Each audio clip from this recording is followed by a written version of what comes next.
Hello everyone. अभी फ़िलहाल Savitribai Phule Pune university का रजिस्ट्रेशन प्रोसेस चालू है।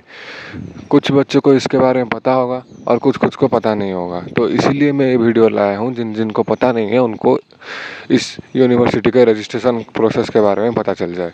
चलिए देखते हैं इसका नोटिस। यहाँ पर जो नोटिस है वो 18 को आ गया था, लेकिन मैंने बहुत दिन से इनका वेबसाइट चेक नहीं किया था, तो मुझे भी पता नहीं था। तो इन नोटिस में क्या है, यहाँ पर important notice for ITAP candidates NCT 2026। यहाँ पर क्या लिखा है, all the student who have successfully passed ITAP entrance exam are eligible to apply for BSc B.Ed और BA B.Ed और BCom B.Ed offered at the department of education and extension, Savitri Phule university Pune. यहाँ पर क्या है कि तुम्हें NCT दी हो तो फिर तुम एलिजिबल हो, और इन्होंने कुछ एलिजिबिलिटी क्राइटेरिया नहीं रखा है। और यहाँ पर लिखा गया है BCom B.Ed, लेकिन मुझे जितना पता चला है, एकेडमिक्स से मेरा बात हुआ तो उन्होंने बताया कि BCom B.Ed फिलहाल के लिए बंद किया गया है। बस BSc B.Ed और BA B.Ed जो है वहाँ पर तुम अप्लाई कर सकते हो। मतलब BSc B.Ed में यहाँ पर 50 सीट है और BA B.Ed का भी 50 सीट है। बाकी BCom B.Ed का भी 50 सीट के लिए उन्होंने मतलब पोर्टल ओपन किया था, लेकिन अभी उस पर थोड़ा काम कर रहे हैं और वो लोग थोड़ा चर्चा कर रहे हैं कि इसको रखना है या फिर नहीं, क्योंकि पिछले साल BCom B.Ed में बच्चों ने एडमिशन ही नहीं लिया था, तो फिर पूरा खाली रहा था। तो इसीलिए वो सोच रहे हैं इस बार BCom B.Ed रखे या फिर नहीं, वो डिसाइड नहीं किए। भले ही वो नोटिस में बस लिख दिए हैं कि BCom B.Ed का अवेलेबिलिटी है, लेकिन मैंने उनका एकेडमिक्स वालों से बात किया था। उन्होंने बताया है कि BCom B.Ed के बारे में अभी हम फिलहाल कंफर्मेशन नहीं दे सकते, लेकिन बाद में उनका उस रिगार्डिंग नोटिस आ जाएगा। ठीक है, अगर BCom B.Ed रखना है या फिर नहीं, उस रिगार्डिंग वो नोटिस जारी कर देंगे। तो अभी के लिए ये है कि अगर तुम BA B.Ed और BSc B.Ed का पढ़ाई करना चाहते हो तो फिर तुम यहाँ पर अप्लाई कर लो। यहाँ पर कुछ बातें और दिया गया है। एक बात यह है कि 22 जून तक इनका लास्ट डेट है, तो आज 20 हो गया। आज, कल और परसों कितना तक, 5 PM। फिर क्या है, जो रिक्वायर्ड इन्फॉर्मेशन जो चाहिए वो स्टूडेंट्स को यहाँ पर गूगल फॉर्म में फिल करना है। ये गूगल फॉर्म का लिंक जो है मैं पिंड कमेंट में प्रोवाइड कर दूंगा। एक चीज़ ये भी लिखा गया है कि गूगल फॉर्म में कोई भी है उसको ब्लैंक नहीं छोड़ना है। फाइनल मेरिट लिस्ट कब पब्लिश होगा, 30 जून को। पर पूरा बताया गया 30 जून को। टाइमिंग भी बताया गया कि 5 बजे ही पब्लिश होगा फाइनल मेरिट लिस्ट। और ये क्या है कि एक चीज़ यहाँ पर ये है कि यहाँ पर हॉस्टल अवेलेबल नहीं है। कैंपस के बीच में तुम्हें हॉस्टल नहीं मिलेगा, तो फिर तुम्हें क्या करना है, रहने के लिए क्या है, बहुत सारे PG वगैरह है, वहाँ पर तुम रह सकते हो। और उतना कुछ प्रॉब्लम नहीं है PG में रहने में, क्योंकि वहाँ पर जो बच्चे पढ़ रहे हैं उनसे भी मेरा बात हुआ था। वो लोग बोले हाँ हम आराम से PG में रह रहे हैं, कॉलेज के पास में ही है। मतलब चलते हुए चले जाते हैं कॉलेज तक, फिर चलकर ही वापस आ जाते हैं क्लास ख़त्म होने के बाद।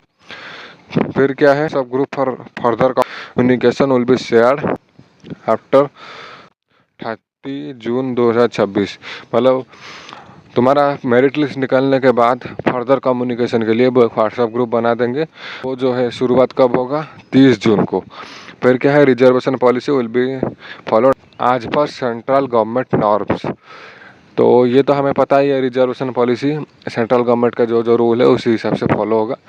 उन्होंने वैसा कुछ नोटिस जारी नहीं किया है कि कितना सीट हमारा OBC के लिए है, कितना सीट SC के लिए है, कितना सीट ST के लिए है। बस इतना पता है कि BSc B.Ed में 50 सीट है और BA B.Ed में 50 सीट है। तो यही है नोटिस। बाकी एक बात यह है कि यहाँ पर अगर तुम्हारा बहुत कम मार्क रह रहा है ना, तुम यहाँ पर अप्लाई कर दोगे तो तुम्हारा सिलेक्शन हो जाएगा। तो मैं ये सजेस्ट करूँगा, जिन जिन बच्चों का 300 से ज़्यादा मार्क्स है वो यहाँ अप्लाई ना करें, क्योंकि तुम्हें अलग कॉलेज मिल सकता है। तो फिर तुम्हें भी थोड़ा काइंड होना चाहिए कि जिन लोगों का थोड़ा कम मार्क्स है उनको कुछ कॉलेज मिल जाए। यहाँ पर मैं सजेस्ट करूँगा कि 300 से जिनका ज़्यादा मार्क्स है वो यहाँ पर अप्लाई ना करें।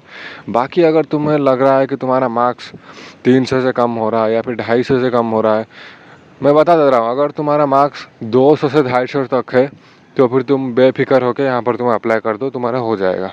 कोई भी कैटेगरी का हो, 200 से 250 मार्क है तो फिर तुम यहाँ पर अप्लाई कर दो, तुम्हारा यहाँ पर सिलेक्शन हो जाएगा। ठीक है, तो अभी ज़्यादा देरी मत करना। मैं इस वीडियो के पिंड कमेंट में ही प्रोवाइड कर दूंगा और डिस्क्रिप्शन में ही प्रोवाइड कर दूंगा इसका गूगल फॉर्म का लिंक। वहाँ से क्लिक करके तुरंत ही सारा डिटेल्स वगैरह जो जो मांगे हैं वो भर लेना। और बस इतना ही था इस वीडियो में, तुम्हें इस नोटिस के बारे में अवगत कराना था, क्योंकि बहुत से बच्चों को पता नहीं होगा और मैंने भी नहीं देखा था। मुझे भी 18 तारीख को ही इसको अपलोड करना चाहिए था, लेकिन मैंने भी बहुत दिनों से इनका वेबसाइट विजिट नहीं किया था, तो मुझे भी इन्फॉर्मेशन नहीं मिल पाई थी। तो 2 दिन तो मैं भी लेट हो चुका हूँ। तो बस यही था इस वीडियो में, मुझे बस तुम्हें इस नोटिस के बारे में अवगत कराना था कि 22 तारीख तक लास्ट डेट है, तो अभी तुम्हें फिलअप कर लेना चाहिए। बाकी तुम चाहो तो इंस्टाग्राम में मुझे फॉलो कर सकते हो, ये हमारा इंस्टाग्राम आईडी है। इसका लिंक मैं पिन कमेंट में प्रोवाइड कर दूंगा। अगर कुछ और डाउट्स है तो फिर तुम वीडियो के कमेंट सेक्शन में कमेंट कर सकते हो या फिर इंस्टाग्राम में मुझे मैसेज कर सकते हो। बाकी वीडियो को लास्ट तक देखने के लिए बहुत बहुत धन्यवाद। अगर वीडियो अच्छा लगा हो तो वीडियो को लाइक करें, दोस्तों के साथ शेयर करें ताकि उनको भी इन्फॉर्मेशन मिल सके, और ऐसे ही इन्फॉर्मेटिव वीडियो के लिए इस चैनल को सब्सक्राइब करें।